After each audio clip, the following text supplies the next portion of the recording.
Hello বন্ধুরা, আজকে আমরা আলোচনা করব নর্দার্ন বব হোয়াইট কোয়েল এর বাচ্চাগুলোর দাম এবং কিভাবে আপনি এই পাখি পালন করতে পারবেন। যারা কোয়েল পাখি পালন করতে চান তাদের জন্য আজকের ভিডিওটি খুবই গুরুত্বপূর্ণ, তাই ভিডিওটি সম্পূর্ণ দেখবেন। নর্দার্ন বব হোয়াইট কোয়েল হলো একটি খুবই জনপ্রিয় কোয়েল পাখি। এদের বৈশিষ্ট্য হলো সুন্দর দেহের গঠন, শান্ত স্বভাব এবং সহজেই পালনের উপযোগী। এই পাখিগুলো প্রাকৃতিক উত্তর আমেরিকা বিভিন্ন এলাকায় পাওয়া যায়, তবে বর্তমান পৃথিবীর বিভিন্ন স্থানে পালন করা হয়। এখন আসি মূল প্রসঙ্গে। নর্দার্ন বব হোয়াইট কোয়েল এর বাচ্চাগুলোর দাম বাংলাদেশ বা ভারতে এদের দাম নির্ভর করে বেশ কিছু বিষয়ের উপর, যেমন বয়স, আকার এবং কোথা থেকে কিনছেন তার উপর।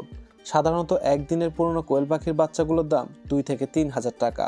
1 থেকে 2 সপ্তাহ বয়সের বাচ্চাগুলোর দাম হতে পারে 7 থেকে 8 হাজার টাকা। একটু বড় হলে তাদের দাম আরও বেশি হতে পারে, প্রায় 10,000 টাকা পর্যন্ত। এখন প্রশ্ন হলো, কোয়েল পাখির বাচ্চা কোথায় পাবেন? আপনি সহজে স্থানীয় পাখির মার্কেটে বা ফার্ম থেকে কিনবেন। এছাড়া অনেক অনলাইন ফার্ম আছে যেখানে আপনি অর্ডার দিতে পারেন। কিনে নেওয়ার পর 3 সপ্তাহ ভালোভাবে খেয়াল রাখবেন। আজকে নর্দার্ন বব হোয়াইট কোয়েলের বাচ্চাগুলোর দাম এবং তাদের পালন নিয়ে কিছু কথা বললাম। আশা করি ভিডিওটি আপনারা উপকারী মনে করছেন। যদি আরও কিছু জানতে চান বা নতুন কোনো বিষয় নিয়ে আলোচনা করতে চান, কমেন্ট করে জানাতে ভুলবেন না। ভিডিওটি যদি ভালো লাগে তাহলে অবশ্যই একটি লাইক, শেয়ার করুন এবং আমাদের চ্যানেলটিকে সাবস্ক্রাইব করতে ভুলবেন না। ধন্যবাদ সবাইকে। দেখা হবে পরবর্তী কোনো নতুন ভিডিওতে।